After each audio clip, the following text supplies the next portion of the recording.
Happy Friday, everybody. Welcome to the internet's favorite show about plastic surgery, health, and beauty. This is Nip Talk, and we got an awesome show for you today. First off, are women better surgeons than men? There's a study out that says that might be true. Next, the health benefits of pets. And lastly, we're going to talk about Kathy Griffin's lip tattoo, and that's coming up right now.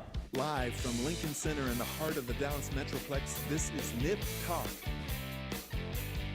An honest and uncensored show about plastic surgery, health, beauty, and lifestyle with your host, plastic surgeon Dr. Bruce Hermann, and your co-host, entrepreneur and social media influencer Sarah Bennett.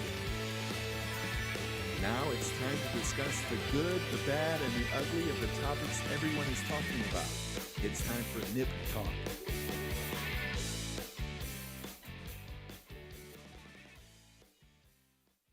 Welcome back, everybody. Thank you guys so much for tuning in. We really do appreciate it. Please hit that like and subscribe button and leave us a comment. We want to hear from you.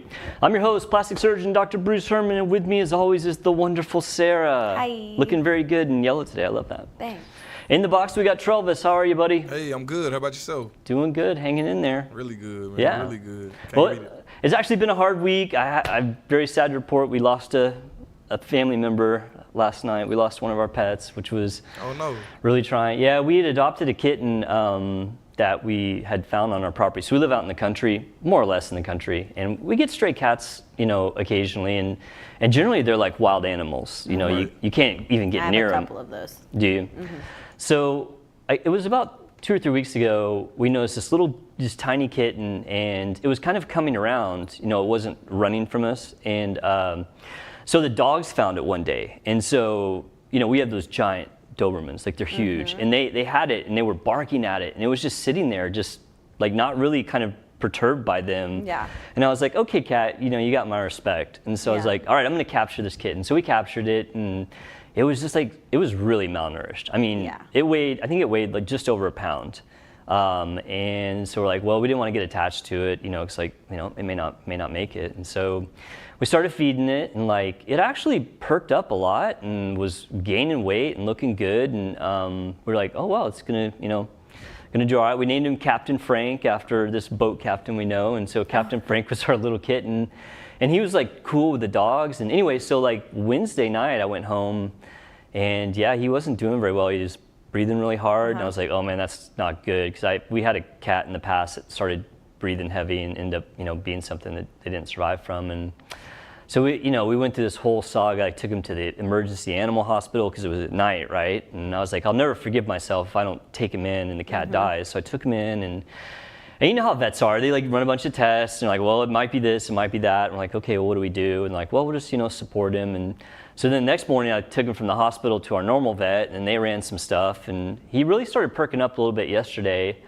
And so we took him home, and then he started like doing bad again, and then he ended up dying last night. And it was like Sadsville at our house. Like we were pretty wrecked about it, but so it's been kind of a trying week, from that, but I guess it is what it is, man. It's life and pets. I mean, that's the bad thing about pets is, you get attached, even if you don't have them for a short time, like you get so attached to them. Yeah.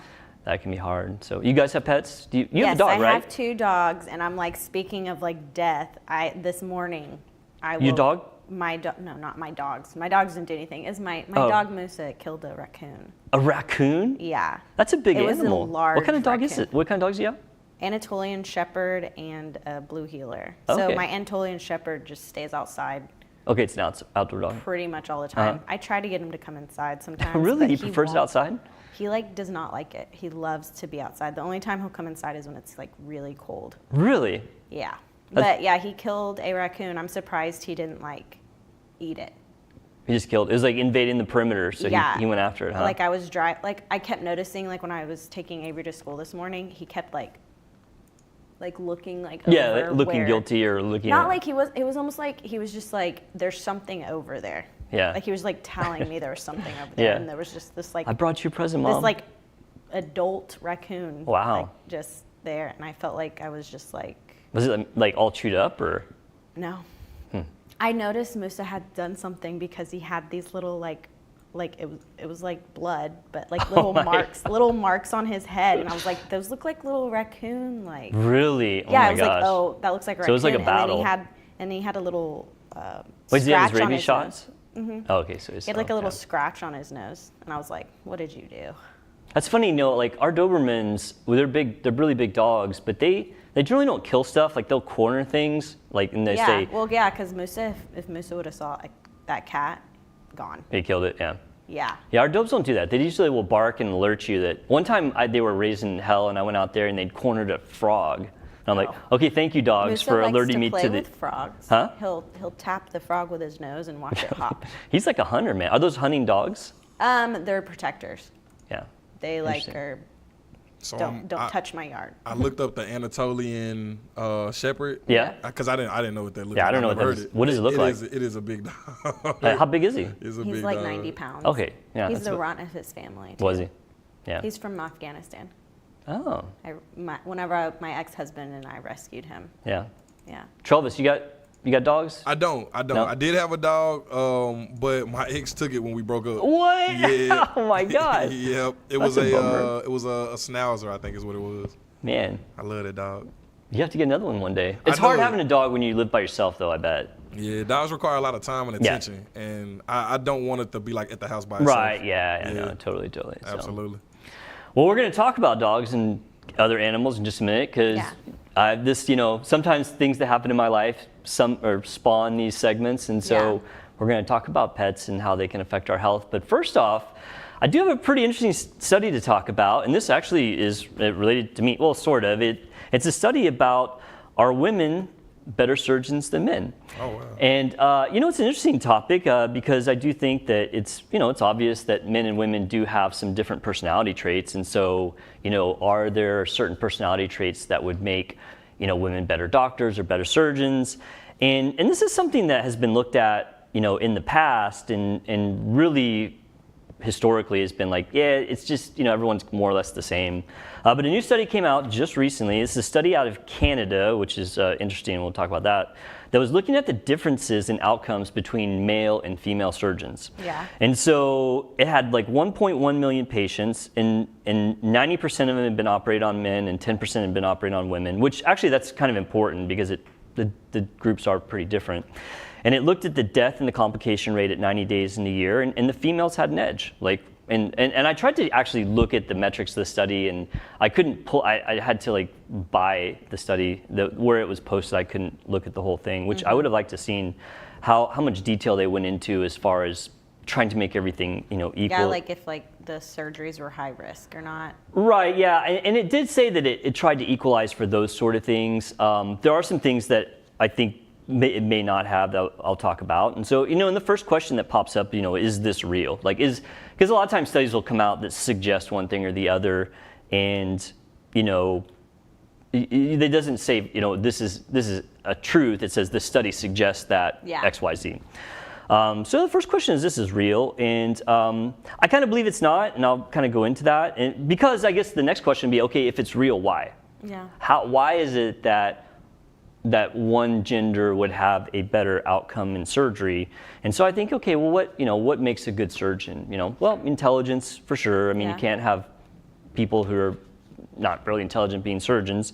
Manual dexterity, because surgery is a lot of manual dexterity, which generally men get the edge on that, but it seems that women, once they get trained, it's like video games, right? Historically, men are better at video games, but if you train a woman up, they're equal. Yeah.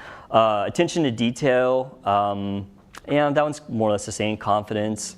The one thing I do think women do have an edge in, this has been pretty demonstrated, is women are better listeners. Yeah. And so, it's like, okay, well, could that play a part in it? It's very possible that I think for certain specialties, for sure, being a better listener can eliminate risks of misdiagnosis. And we talked about that when we talked about how women oftentimes will get misdiagnosed more than men from the patient aspect. But so I wanted to compare it to some other studies. There was a previous study out of Canada. I don't know why Canada is the one that's always pulling in, about 5 years ago, that suggested the same thing. And then I looked back, because historically I had looked at this topic previously for something, and historically the answer has been no, there's no difference. So there's two big studies one's out of Japan and one's out of USA. And I'm just going to post these if anybody wants to look them up. This is the one out of Japan. from the British Medical Journal. That one's from 2022. That's pretty recent. There's another one that's a little bit further back that's from the USA. That's a really big one. That one's pretty interesting because that one showed that although the sex of the surgeon didn't make a difference in outcomes, the age did. Older surgeons tend to do better, which obviously that to me kind of makes sense. The more, the more practice. Yeah, the more practice you do, that you're going to have better outcomes. So, looking at this, I feel like it probably does boil down to the things like you're talking about, like what exactly are they looking at? Because there does be a tendency for women physicians to pare their practices down a bit. Now, that's not across the board, but it is a generalization that does carry some weight, that, female practitioners will tend to maybe not do as much as the men. And so it might weigh into like the patients that they see. So I think probably it has something to do with that. It could have something to do with training. The fact that there's only 10% women in Canada could potentially cause women to have better training because programs want to have a diverse group of people, right? I mean, just like anything. And so when there's less applicants for say surgery, they do tend to get better spots, right? Because they're like, oh, if there's only 1 out of 10 applicants are women, then programs are going to want to take them. And so it could be that just the women in Canada are better trained. When you compare them to the large group of men surgeons that would include both good training, bad training. So that's a possibility. I do kind of believe that probably it boils down to that, unless I could think of a reason why that it would be accurate.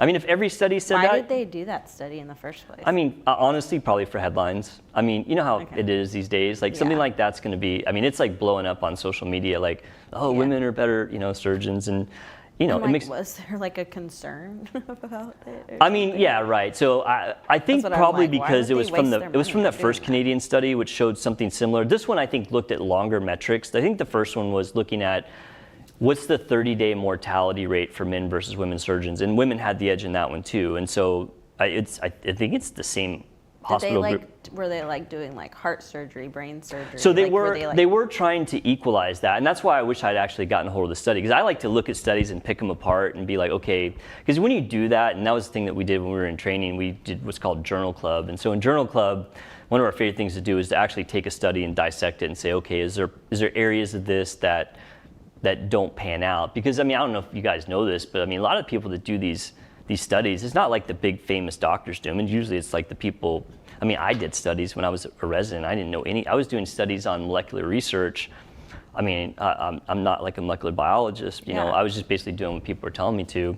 And that does happen where, people do these studies. So it's like you do have to kind of check and make sure that they're legit, and that the outcomes are expected. Because this is an unexpected outcome. To me, I mean, I would think that, given equal training and doing equal cases, you'd think the outcomes would be similar. So if it's not, it's like, why is that? So I don't know. I'm sure that some more studies will probably come out that try to figure that out, but I don't know if they'll pan out and say the same thing. But it's interesting. I do think that there are specialties where women would have an edge, and ones where listening is such like a huge component, which in surgery, it's always important to listen to your patients. But when it comes down to a complication, that's going to be, how sick is the patient? When did you take them to surgery? How good a job you can do? And generally that should be equal. So, but it's interesting. It makes good headlines, and it's like, okay, why is that? Why does it say that? I don't know. Interesting. Yeah, I don't know. I'm like trying to think of like if I was having a surgery, if I had to choose between having a female or a male.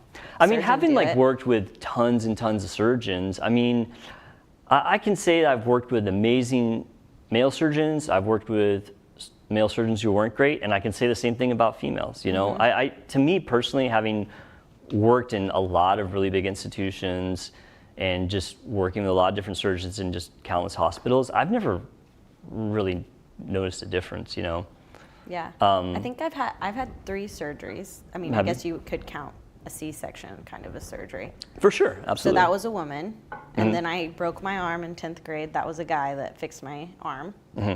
And then my other surgery, of course, was plastic surgery, and I had the breast augmentation. Was that a man? That was a man. Man, yeah. So.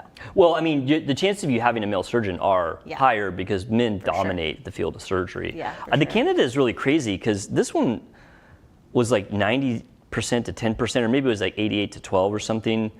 I mean, the number of male to female surgeons should be more on the order of like 20 to 30%, you know, which, you know, that's one of the things I had a question about. Why is it so tilted like that? Maybe they made that article to like entice women to Oh, go for into sure. surgery Well, more. it's certainly, that's like, how it's being. Here's some confidence, girls. Go. Yeah, maybe so. I mean, you know, all the female surgeons I knew where I trained, and I trained at a really, you know, kind of hardcore program. I mean, they were all good. I mean, I would think being like, if I was going into like a surgery, like training for that, I would almost put more pressure on myself than a man would.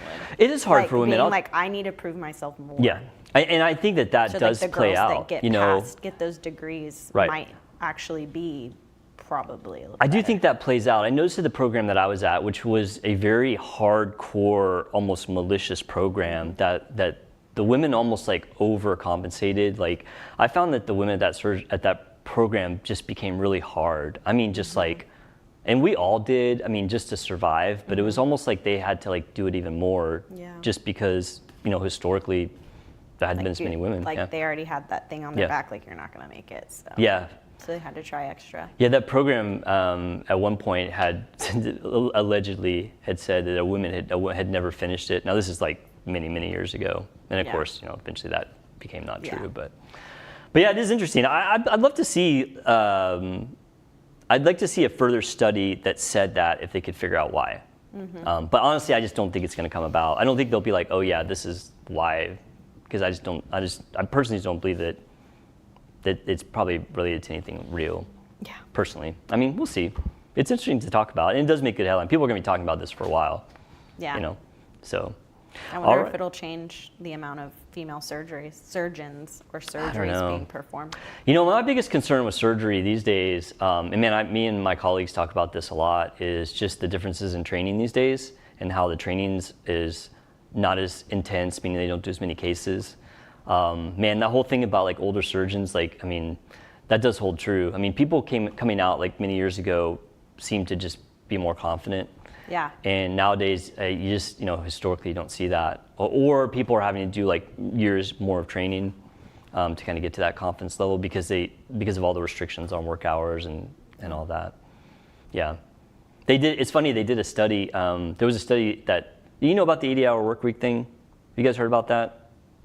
Like the study of like, well, it's like the restriction on, it's a restriction on resident physicians. So prior to like the mid-2000s, there was no restriction on how many hours a resident doctor could work. And so I went through training during that time. And so, I mean, there were weeks where we did 110, 120 hours. And it's like, well, how do you work that much? Well, I mean, you're on call, day, night, day, and then you go home for like 8 hours, and then you come back and you repeat that process. I mean, you end up being at the hospital, 110, 120 hours. And it's, it's a horrible thing to go through, but the one thing that is an advantage to it is that you really, really get good because you're just there so much and you're doing so many cases. Well, what happened is that there was a bad outcome at some hospital in New York with a patient, and it wasn't surgery, I think it was ER, maybe it was I can't remember. And so the resident basically said, well, the reason that I had a bad outcome was because I was so tired. Yeah, I was so tired. And so then this like big thing popped up. We're like, okay, well, we're not gonna let residents work like that anymore. So they put a cap at 80 hours. Like a resident couldn't work more than 80 hours. They couldn't be at a hospital more than X amount of time. And so that they implemented that, which that was kind of like right at the end of my surgery training. And then what happened was a study came out a few years later which showed that the complication rate for residents didn't change. Like they implemented all these different studies or these different restrictions, and there was no change in the outcome. Yeah. And so now they're talking about decreasing it even more. And I'm like, what? Like, I don't know. The residencies are going to be like 20 years long. It's going to be nuts. Crazy. I know. I mean, it's just. Well, you definitely don't want a tired doctor diagnosing you or. Yeah, I mean. Or performing some procedure on you. The one thing I will say is that when you work like that and when you train like that, it's similar to like in the military where they just like beat people to death and then they're able to perform under stress. Yeah. I never ever felt like I was too tired or something to do things, because you're just trained to work under any condition. Yeah. And that doesn't exist anymore. Like that has changed. Yeah. So, but I don't know. It's hard to say what's better, right? Then you go to Doctor Boot Camp. Dr. Boot Camp. I'm gonna make my own Dr. Boot Camp. Yeah, you could. Charge money for it. I know, right? I need to. All right. So, what do you think? Would you rather have a male or female surgeon? Leave me a comment. I personally don't care. I just want somebody that's good. I don't care what gender they are. Huh? I said for real. Exactly. I just want them to be good. I'll take anything you got. So, okay, let's move on. So, in memory of poor Captain Frank, who unfortunately passed last night. Kitty cat. I know, sad little guy. I wanted to do a segment, and I think I got his picture up there. Throw it up there. Yeah, that's Captain Frank, and then my dog. Oh, I was like, what is that big dark thing? that's my big dog. I wanted to talk about the health benefits of pets, which I think this is pretty common knowledge, right? I mean, did you guys know that it's actually beneficial to your health to have pets? Yes. Yeah, for sure. I've heard that before. Mental health, I've heard physical health probably too. Always good. You should just get a cat, Travis, because cats are easy. Like their alone time. See, and I've thought about that. I'm not a cat guy. See, I'm usually not either, Travis. I mean, I'm really surprised I got attached to this cat like I did, because I'm just not really a big cat person either. But every once in a while, I was listening to a podcast, because I've known this for forever. But like, if you die, cats will like start eating you like within an hour. What? Yeah. What? This podcast. So I listened to what if they have food? They'll still eat you? They'll run out, obviously. But if they run out of food, they'll eat you. But I'm saying we're like within an hour of them like running out of food. I thought within an hour of you dying, like your cat's just like no. Yeah, like wake up. Oh, you're not awake. Let's go ahead and have a snack. No, it was like this guy. He was interviewing a detective. Oh, and so they know how long the people have been dead based on if the cat's eating them or not? He goes, every time you come into somebody's house and they have an animal, it's always a cat that does it. Or it's like the small dogs, like a weenie dog, or like the tinier dogs that will start chewing on their... I'm not gonna lie, I didn't expect you to say that. I thought you was gonna say like the cat will like snuggle up to you. I did too. I was like, the cat's gonna like be sad or die too because the cat eats you. That was a turn. I know, right? But like big dogs. Wow, that got dark really quick. Like your Dobermans would, like if you died, your Dobermans would wait so long before they would do that. They would be starving. Right. Literally starving. I don't think they would eat me. They'd probably eat each other, right? Or the cat. They might eat the cat. I don't know. But I'm saying. They're so big, they might go into like the pantry or something. Yeah. They'd call Domino's. Dude, our dogs, hey, listen, those dogs can open doors, man. Absolutely. It's so annoying because we have those doors that have the lever. And so yeah, they'll just like. So the older one figured out that he can stand up and hit that lever and push a door open, which really sucks when you're like, in the bathroom and they come barging in. And then the little one watched the big one and learned how to do it too. We've never had a dog do that. We've had multiple dogs. We've been in that house a long time. These are the first two dogs that figured out how to open. I'm surprised Musa doesn't do that, but he's not inside enough. But that's what he does to get attention. Yeah. He'll like get his big paw and just like hit you. Oh God. What's crazy is like the dogs will see people outside, and there's one door that opens out in our garage, and they will see people outside and they'll let themselves out to go out there. They're like, be right back. Gonna go make sure these people aren't gonna do something Yeah, exactly bad. Right. Oh my God. Okay, back to the topic at hand. Health benefits of pets. Yeah. So there's actually been a lot of research on this, and it's very well established. But I thought I'd go over the different ways that pets can be beneficial to your health. And the first thing is reduce stress. Yeah. Lots of studies show that spending time with pets decreases your cortisol levels. So cortisol is a stress hormone. When you get stressed out, you got a lot of cortisol running through, and so interacting with pets actually decreases your cortisol, which decreases your stress and promotes relaxation. Improved mood. Travis, I think you said that one, right? Makes overall improving your mood. You're absolutely right. Interacting with pets increases oxytocin, which is a hormone that's associated with bonding and positive emotions. So it increases your mood and decreases loneliness. Increased physical activity, that goes more for dogs than other pets. And that does hold true. Like I will walk my dog sometime, or I'll run out, I'll get out there and throw the ball with him, be running up and down the yard. So I can totally buy that one. There's actually been studies that show that it decreases your blood pressure.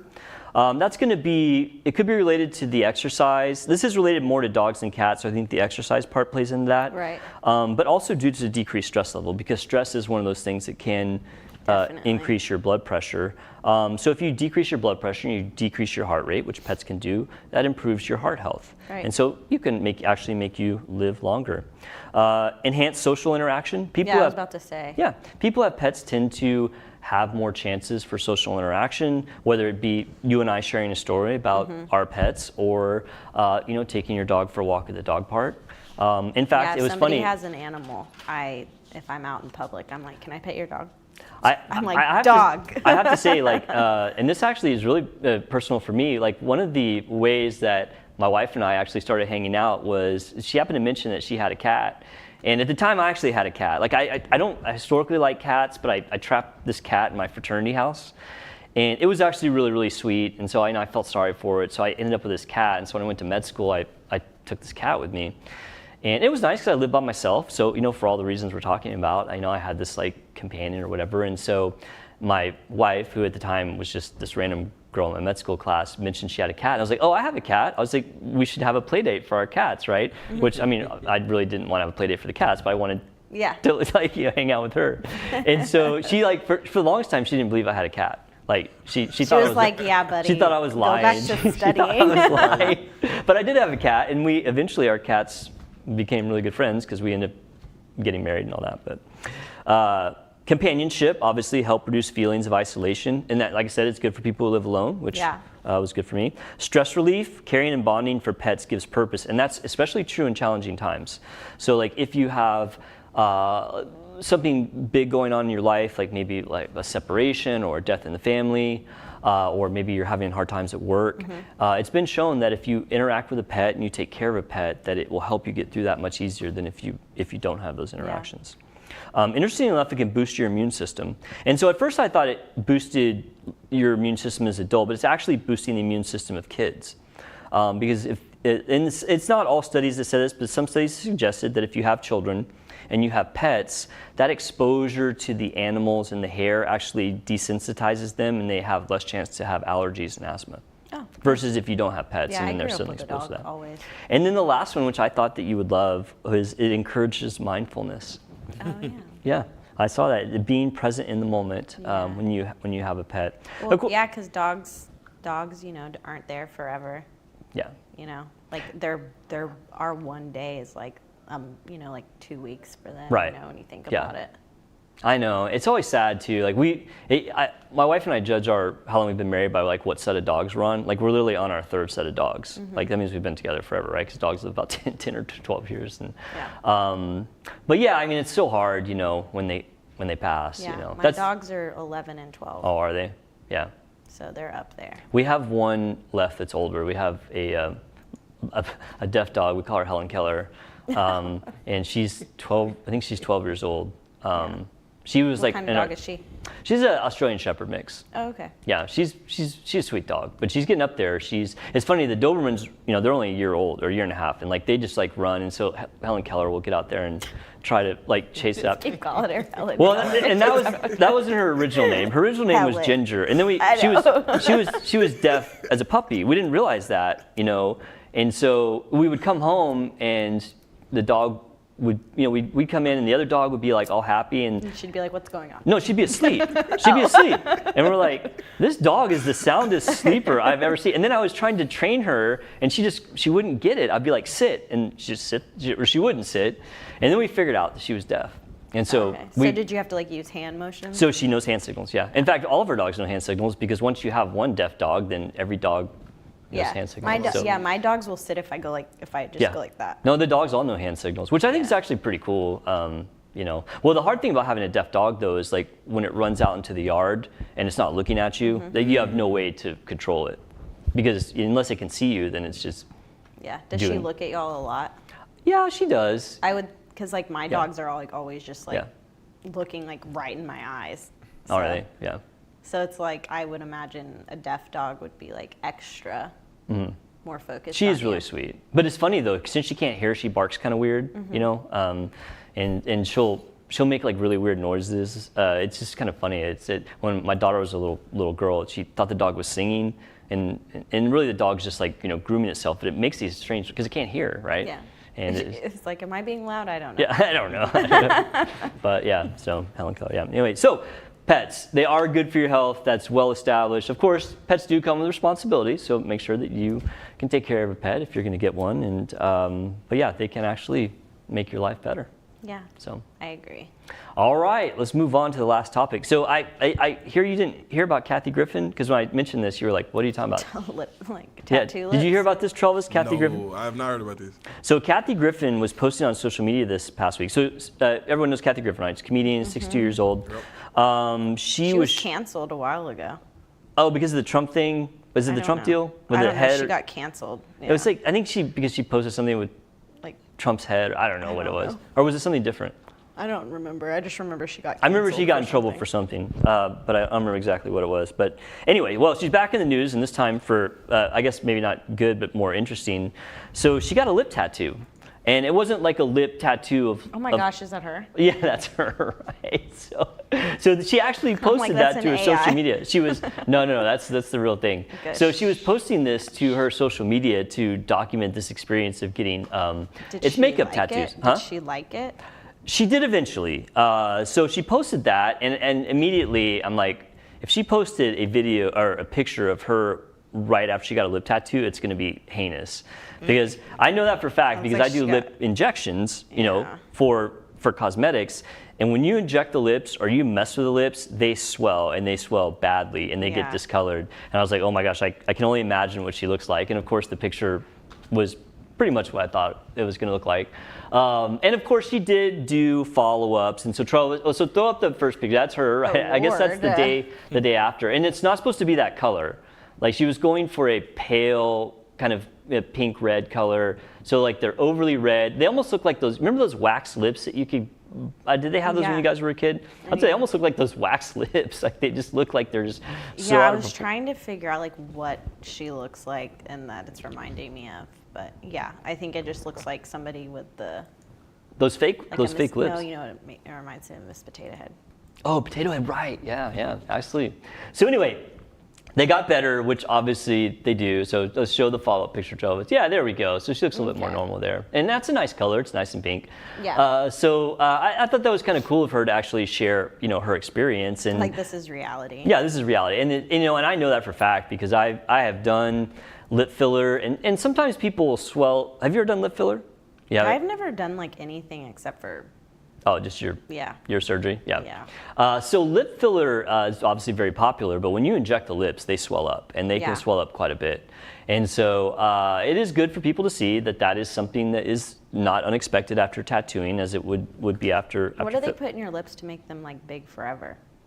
So they used to do these little silicone strips, which is a bad idea. You don't want to do those. The problem with those silicone prosthetics was that they could move and turn, and that was a real big reason why people would have them taken out, is they would flip, and then the shape of the lip would get all wonky. Not to mention there was a risk of them getting infected. And I've taken a few of those out for patients. By the time I got into plastic surgery, it kind of gotten figured out that, hey, we probably shouldn't be putting silicone implants in people's lips. So I've only taken them out. I've never actually put one in.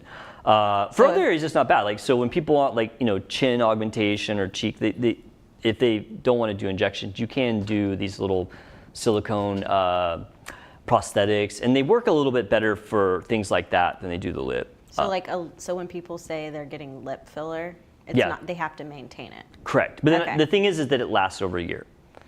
So it's not like you have to. So like Kylie Jenner's lips, like she has to maintain that. Yeah, about a year to year and a half, depending on which product they use. Yeah. Nice. I was just like, I thought, I don't know. Honestly, I like the lip filler. I don't like when people go crazy with the lip filler, because to me, if someone that just sees you and says you have fake lips, then it's not good work. You know, like, you have nice lips, and so, you know, yours would be an example of like a good result for lip filler. Like, someone would look at you and be like, you have very nice full lips. If you had lip filler done, I'd say your work's great, but it's your natural lips, right? Yes. Yeah. Okay. Well, there's a lot of people that, you know, do have thin lips, and they would get a result like yours, and I'd be like, okay, that's a great result, because you can't really tell. And my wife did it once, and at first she was mortified because they swelled up, and then I was like, just, you know, give it time. And so, like, literally within a week, they'd gone down, and when she went to work, I was like, oh my gosh, your lips look so good, and it didn't look fake. And so I do think that it can look really good. I've never gotten compliments on my lips. Really? You have nice lips. Oh, thank you. You look good. You look good. So anyway, and this isn't a segment about lip filler. I mean, we can do one about lip filler sometime. But this is about makeup tattoos. Yeah. Which we never actually talked about this, which I am kind of... I've heard of like people getting like their lip liner tattoo. Yeah, for sure. And that's one of the lip tattoos. You can do the liner, you can do the color, and the same thing with the filler. When we do filler, we can do plump up the lip, or we can do the line of it. In fact, most of the time you do both. But yeah, there's several options out there. There was a girl on TikTok who did that, I think, a while back. Her name was Kaylin Does Stuff. Dang, Charles, pull out those names, buddy. Like, tell me about it. Come on. The name is called Kaylee Who Does Stuff? No, Kaylin Does Stuff. That was her like Instagram page. Oh, okay. Okay. Oh, I'm sorry, her TikTok. But she went to like Colombia, and she had got like her lips colored. And then it looked Why bad. would she do that in Colombia? I have no clue. I have no clue. But she went overseas, got her lips colored, and they swole up like kind of like Kathy Griffin's. But they went back down? They did. They went back down and they normalized eventually. Okay, good. But yeah. I've heard of people doing that before, but only, I guess, one other person. So I'm going to talk a little bit about these permanent makeup. So it's a 1.2 billion with a B industry in the United States. That's from 2020. It's estimated to be 4 billion by 2028 because it is getting more popular now. It wasn't super popular, 20 years ago. It has gotten more popular lately. So they've seen a 40% increase in the past 2 decades. The most common people to do it are people aged 40 to 54, which I thought that was interesting. Why is it that group of people? And maybe as people get older, they get just tired of putting on makeup. They're like, I don't want to put on makeup every day, so I'm going to just go ahead and get my makeup permanently. Well, a lot of people, it's like now they get these things done to make it to where they don't have to wear makeup. So exactly. A lot of girls get, the fake eyelashes done. They go get their eyelashes done, and it's like it almost looks like they're always wearing makeup, right? Because they have their eyes look more like this is the exact awake. Same thing. They look like they're wearing mascara and stuff like that. Yeah. So it's like just roll out of bed and you look good to go. Yeah, literally. I'm like, I wish I didn't have to. Put on See, all of this there you stuff. go, like you. But I don't think I could deal with the. You're talking about just specifically the eyelashes. Yeah, I don't think I could do that. So there are various things that people do. You mentioned it earlier, microblading. Eyebrows. Yes. That's really popular, which not a lot of people know. I'm gonna have to look up microblading because you always hear about that, and then. Yeah, I didn't realize that there's some tattooing involved. Tattoo. Yeah, there's some tattooing involved. I thought it was something to do with like shaping them or something. I think it is, but I think there's some tattoo involved with that. Yeah. Cost is $300 to $800 for microblading, which I didn't know that either. That's a lot. Lip tattoos, like Kathy Griffin gets, you can get the line, you can get get the color. Cost $400 to $1,000. Would you go to a tattoo artist or a cosmetologist or like a I plastic think surgeon that people who do that are specifically trained for that. Okay, so they're not like tattoo artists. They might be, but I think that they go on and do specialized training for that, I believe. Yeah, I don't know. But probably it's all over the board. There probably are people in tattoo parlors that do it. Like and then there's also liner. probably people, it's like the nipple tattooing that you see sometimes for reconstruction. That was listed here when I was looking this up. I would consider that different. That's not really makeup, it's something separate. But there are people who just do that and they don't do, like Mom or the Sailor or pinups or whatever. They just do that type of tattooing. And I think that that's the same thing with the makeup tattoos, that it's people who specifically do that and not other stuff. Oh, okay. Eyeliners also very popular. Yeah. $200 to $600 for that. And then beauty marks. People are getting tattooed beauty marks. Like the Cindy Crawford mole. Yeah. Mm-hmm. So people are getting that. And you can get those for $50 to $150. I wonder if they have makeup for blush. I would assume they do. I didn't see that one when I was looking. Always look rosy. Yeah, always rosy. With Sarah? Everything's rosy. Oh, everything's rosy. I was trying to remember the name of your channel. I haven't made a video in a while, but. I thought I saw you. I made one like a month ago. I have one, like I need to edit it. Sarah, come on, man. It's gonna be a funny one because it's me and a bunch of my friends. I think I have you set to alert karaoke. name whenever you. What? I think I have you on alert where if you post one, Oh yeah. The problem is I have so many YouTube channels that I can't figure out which one I did that Yeah, for. Make sure I do it all. On my YouTube, I always see whenever we have a new. You're like, hey, I'm on TV again. Yeah, Avery does too. Aw. There are some risks associated with tattooing. There's about a 10% dissatisfaction rate. That's a little high. I mean, I would be worried if... What's plastic surgery? It's going to be less than that. For most things, for most things, especially stuff that I do, way less than that. And that is surgeon dependent. For me, I do the same things over and over. My dissatisfaction rate, it has to be very low because you don't see people come back and be unhappy. Like somebody might come back and say, I want to touch this up, but they're not really unhappy. I just don't think I would be happy getting like a tattooed eyeliner or like. I don't know. Because sometimes, like as a girl, sometimes you just don't like. Sometimes, like right, you want to go nude. Taking your makeup off, like just I makes get that. You feel like right. If you tattoo it's always on. Yeah, like it's almost like you're just like constantly wearing a mask or something. So 10% of people do require correction, which means they have it done and then something has to be touched up. That's pretty high. If surgeon had a 10% correction rate, that'd be really high. Yeah, that'd be super high. And then 3 to 5%. Have an allergic reaction or complication. That's also pretty high. So I don't know. I'm not exactly sure what the complications might be. I wouldn't consider Kathy Griffin a complication. That's just it's just the way it what goes. happens when you tattoo your lips. They swell up. But so you definitely want to do your research on this because there is a notable percentage of people who are either unhappy, have to have another procedure, or have complications. So just like everything, like surgery. Do your research, make sure the person you're going to is good, ask questions. So I don't know personally any makeup tattoo artists. That is something I don't know anybody that's gotten. Yeah. Well, I've met people that have had it done. I've gotten people that, I know people that have like their eyebrows. The microblading? Yeah, but I didn't know that's what it was called. I thought microblading was something else, but. Accordingly not. I don't know either. I've never done microblading. I've never looked it up because I've never been interested in doing it. I will update you next week. Yeah. Because now I feel dumb. I'm like, it said that the microblading involves tattooing. It sounds like blading sounds a little serious. Travis, you know anything about microblading? I was actually trying to like Google it real quick to see, but it doesn't tell me exactly what it is. It just tells me like, all the articles said that microblading done. involves tattooing, so I have to assume it does. I didn't know that until I just was reading about this. Yeah. I thought it was some sort of special tool or something. I think you're right. So it does say microblading services entail drawing each individual hair on the eyebrows. Okay, so it is tattooing. So it's something like that. Painless natural brows done. Okay. So I am going to go get my eyebrows microbladed, and I will have. Dude, you should get some big bushy caterpillars, man. You would look good with that. Because you got the short hair, so like if you had a really big eyebrow, it would kind of be like offsetting, It's in style to have big bushy eyebrows. Is it?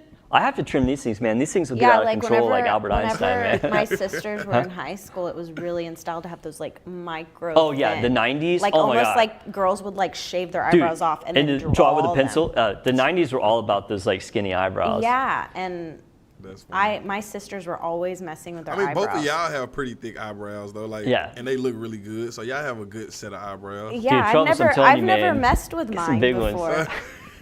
I might have to.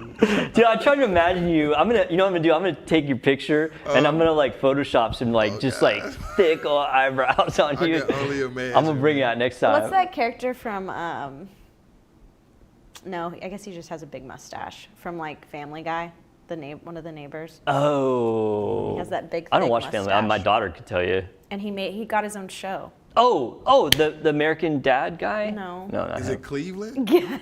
No, that would be terrible. And his eyebrows are really thick, and he has does that have big thick mustache. eyebrows. I'm gonna see if I can put some big old eyebrows on Travis. That would be terrible. I'm excited to see He was Peter it. Griffin's like one of his best friends, and then he got his own show. Yeah, I'm excited to see it. All right, I'm gonna see what I can do. I'm not super at Photoshop. This may end up looking terrible, Travis. I'm just please don't judge me on the work I might present to you next week. We shall see. We'll see. Okay.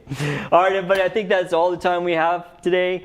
Thank you so much for watching. Please leave us a comment. We want to hear what you want us to talk about. Thank you so much for watching. We'll see you next week on Nip Talk. Bye.